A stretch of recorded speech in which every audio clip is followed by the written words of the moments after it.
त्रिदलं त्रिगुणाकारं त्रिनेत्रं च त्रियायुधं त्रिजन्म पापसंहारम् एकबिल्वं शिवार्पणम् त्रिशाखैः बिल्वपत्रैश्च अच्छिद्रैः कोमलैः शुभैः तव पूजां करिष्यामि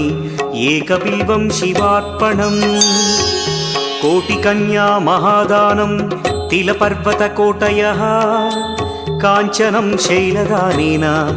एकबिल्वं शिवार्पणम् काशीक्षेत्रनिवासं च कालभैरवदर्शनौ प्रयागे माधवं दृष्ट्वा एकबिल्वं शिवार्पणम् इन्दुवारे व्रतं स्थित्वा निराहारो महेश्वर नक्तं हौष्यामि देवेश एकबिल्वं शिवार्पणम् रामलिङ्गप्रतिष्ठा